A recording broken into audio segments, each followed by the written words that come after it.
لقيته مطلع الهدية من العلبة وبيقول لها أحلى قميص نوم. معرفش ليه بيقول لها كده. أنا شفت المنظر ده. أهلا بيكم في قناتكم، قناة قصص حدثت بالفعل. ما تنسوش تشتركوا في القناة وتفعلوا جرس الإشعارات عشان يوصل لكم كل جديد. ويلا بينا نبدأ قصة النهاردة. معرفش، مش مرتاحة لمجيته عندنا كل يوم، ويقعد بالساعة والساعتين ونفس الجملة بتاعت كل ليلة: اعملي شاي يا منى يا حبيبتي لعمك عدلي، قومي يا منى يا حبيبتي اعملي بسبوسة لعمك عدلي. وادخل المطبخ اغيب ساعة او اقل او ازيد تقريبا، وطول المدة دي ما اسمعش صوتهم وابص عليهم ما الاقيهمش في مكانهم. ويوم اعمل كيكة، ويوم اكل عشان عمك عدلي يدوقه. هو في ايه بالظبط؟ وليه لما ادخل المطبخ عمي وماما يختفوا؟ بس الليلة دي بقى مش هعمل حاجة، ولازم اعرف ايه نوع العلاقة دي. بلا بسبوسة بلا زفت. هو بابا في الخليج طالع عينه بقاله 4 سنين عشان مين؟ وده اصلا ده حيلا ابن عمه. طب اتصل بابا واحكي له؟ لا مش معقول. طيب هقول له ايه؟ عادل ابن عمك بيجي عندنا كل ليلة. طيب ما كده انا حطيت ماما في موقف يعني ما يصحش. بس انا مش صغيرة، انا في تانية ثانوي، يعني اقدر اعرف سر العلاقة دي. ماشي يا ماما، انا قاعدة لكم الليلة دي الساعة 12 بالليل. الساعة 12 بالليل وصل عدلي ومعاه هدية وخبط على الباب، وطبعا انا عارفة خبطته وعارفة ان محدش بيجي في الميعاد ده غيره. رحت وفتحت الباب. عدلي قال لي: اهلا بعروستنا الامورة، جبتلك معايا هدية حلوة قوي. حط ايده في الكيس عشان يجيب الهدية. قلت له: يا عمو هات الهدية دي، انا عايزة الكيس. قال لي: لا اصل فيها هدية لماما. ماما قالت له: تعيش يا عدلي، ليه التعب ده؟ خشي يا منى اعملي حاجة لعمك عدلي. دخلت المطبخ ومعايا الهدية واستخبيت جنب التلاجة، وببص كده لقيته مطلع الهدية من العلبة وبيقول لها أحلى قميص نوم. معرفش ليه بيقول لها كده. أنا شفت المنظر ده ورميت الهدية بتاعته في الأرض وقعدت أدوس عليها برجلي، وقلت والله لا اتصل بابا وأقول له. طب أعمل إيه؟ أنا ماليش إخوات. أيوه أنا هتصل بخالته، هي قريبة مننا، بس كده هتبقى فضيحة. طب أعمل إيه؟ أتصل بعمته؟ مش هينفع برضه. طب أعمل إيه؟ يا ربي أعمل إيه؟ فضلت في حيرة بلف حوالين نفسي في المطبخ وطقطق في صوابعي وأدوس على الهدية بتاعت عم عدلي برجلي. أنا مامتي كده؟ مامتي بتخون بابا؟ طب ليه؟ ذنبه إيه؟ ده متغرب في الخليج عشاننا، عشان يوفر لنا حياة كريمة ويعيشنا في المستوى ده، وكمان قدام عيني. للدرجة دي يا ماما؟ للدرجة دي شايفاني طفلة؟ بس لأ، أنا مش صغيرة، أنا في تانية ثانوي ولازم أتصرف لوحدي. أنا هطلع أقدم له العصير ده ولا كأني سمعت أي حاجة. أما بص عليهم كده الأول بدل ما أطلع ولاقيهم في وضع مقرف. لقيت ماما بتقوله: اختشي يا عدلي، قميص نوم إيه اللي جايبهولي وعايز نقسهولك دلوقتي؟ قال لها: وإيه المشكلة؟ هيتجنن عليكي. طب والبت يا عدلي؟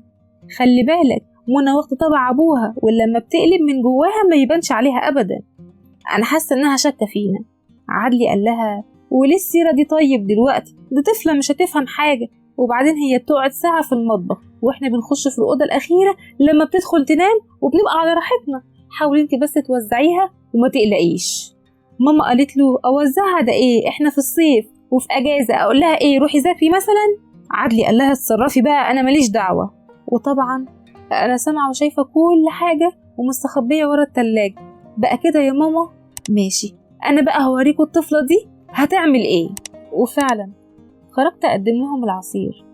عمي يعني اللي هو ابن عم أبويا، وماما طبعا مفهماني إن هو في مقام بابا ولازم يبص علينا من الوقت للتاني، خصوصا إنه ساكن قريب مننا.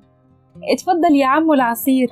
ماما هو أنا ممكن أنزل السوبر ماركت أجيب كارت شحن؟ السوبر ماركت تحت العمارة على طول، ما تخافيش أنا بس محتاجة ضروري. ماما قالت لي: دلوقتي الساعة 12. عدلي قال لها: سيبيها تنزل، ما السوبر ماركت تحت العمارة وإحنا في الصيف، ما تخافيش عليها. وقام راح غامز بعينه كده. فعلا نزلت، ولكن أنا مش رايحة السوبر ماركت، أنا رايحة الصيدلية. دخلت وقلت له: لو سمحت عايزة منوم لماما، أصلها عندها إرهاق وتعب، وقالت لي انزلي هاتيلي منوم. خرجت من الصيدلية وأنا معايا المنوم وبكلم نفسي: هتكون آخر ليلة ليك يا عمو عدلي، لازم انتقم من شرف بابا، لازم. وانت يا ماما مش لازم تكوني على ذمة بابا، الراجل الطيب اللي ائتمنك على شرفه، وانت خاينة الأمانة يا ماما. طلعت العمارة وقعدت أخبط جامد وأضرب الجرس كل شوية، وطبعا أنا عارفة التأخير في الرد ده ليه، بس أنا قدرت أتحكم في أعصابي وأمسك عصبيتي. ماما جت وفتحت لي. جبت يا منى كارت الشحن؟ أيوة يا ماما جبت. دخلت المطبخ وقلت لهم أنا هعمل حاجة حلوة، أعمل لكم معايا؟ قالوا لي تمام. دخلت المطبخ وطلعت المنوم وقلت لهم طب يا جماعة أنا غيرت رأيي، أنا هعمل عصير، أعمل لكم معايا؟ ماما قالت لأ. قلت لها خلاص أنا عملت. خدت المنوم وحطيته في كوبايتين العصير وطلعته لهم ودخلت على أوضتي. لحظات وعدلي على صوته وقال يا أم منى تعالي فرجيني على الأوضة اللي جوه اللي عايزة تعملها نقاشة عشان الرطوبة أكلتها. بصيت بهدوء كده من فتحة الباب، لقيت كوباية عصير واحدة بس هي اللي مشروبة. سألت نفسي مين فيهم اللي شرب ومين لأ؟ يا لهوي، دي مصيبة لو ماما هي اللي شربت وعم عدلي لأ. طلعت في الصالة وأنا ماشية اتكعبلت في علبة الهدايا اللي كان عمو عدلي جايبها، ولقيت إزازة كده وشميتها، لقيت ريحتها مقزز جدا وعرفت إنها خمرة. السؤال اللي شاغل بالي يا ترى مين اللي شرب المنوم ومين لأ؟ أنا كده مش هعرف أنتقم، الخطة شكلها باظت. ولكن فجأة سمعت صوت ماما وهي بتصوت بصوت عالي. دخلت عليها بسرعة وفتحت الباب، لقيت عمو عدلي مرمي على السرير، وماما شافتني ووشها جاب ألف لون ولون. طبعا أنا عارفة إيه اللي بيحصل ومش مخضوضة زيها كده.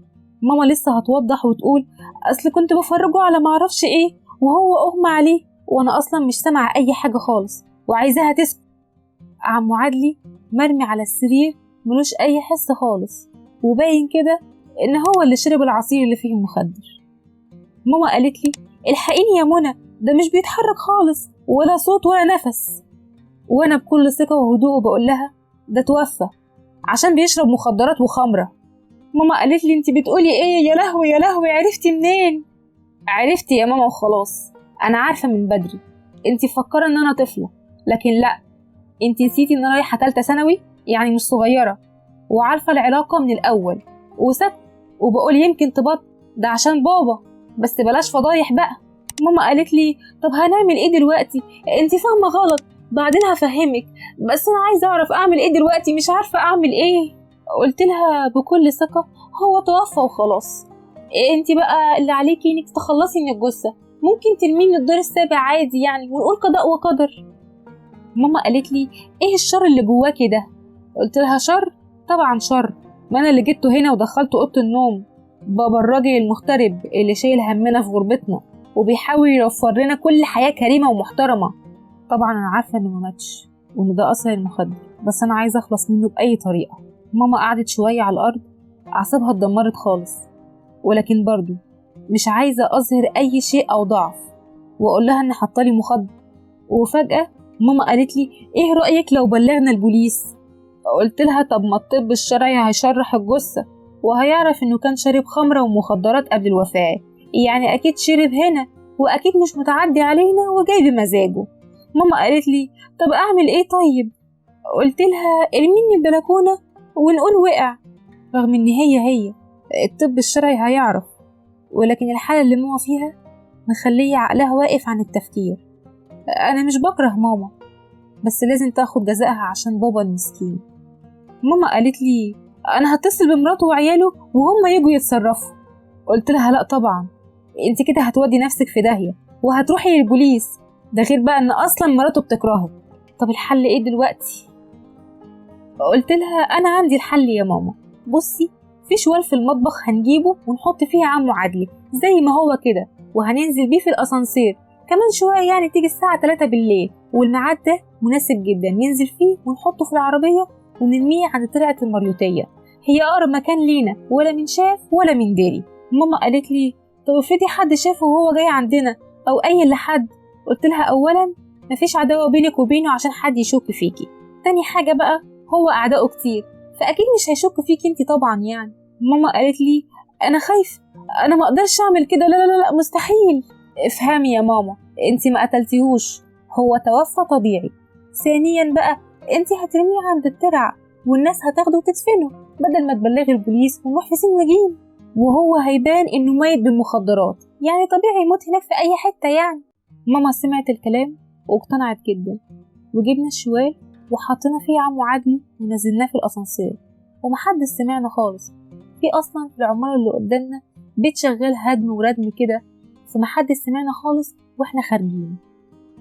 ولما نزلنا قلت لها طيب يا ماما روحي انت بقى نفذي الخطة وانا هطلع الشقة. وفعلا سبتها وطلعت الشقة، وبصيت من البلكونة لقيتها اتحركت بالعربية وراحت عند ترعة المريوطية عند الدائري كده، بس العربيات كانت رايحة جاية كتير وهي مش عارفة تعمل ايه. عملت ان العربية عطلت منها ونزلت عشان تزقها، وفتحت شنطة العربية واستعادت كل قوتها عشان تزق عمو عدلي وتحطه عند الترعة. وأول لما زقته على الأرض لقت الشوال بيتحرك. ماما اترعبت وخافت جدا، ولقيته طلع كده عمو عدلي وبياخد نفس كبير وبيقول لها ايه اللي انت بتعمليه ده؟ انت عايز تقتليني ولا ايه؟ وراح واخدها شددها ورميها في الترعة. طبعا البوليس جه وحقق في الموضوع. ماما توفت وعمو عدلي اتقبض عليه، كل واحد فيهم خد جزاء. ويبقى كده جبت حق أبويا وسافرت لأبويا الخليج وعشت معاه في حضنه، واتجوز واحدة تانية وكانت كويسة معايا. ما تنسوش تشتركوا في القناة وتفعلوا جرس الإشعارات عشان يوصلكوا كل جديد.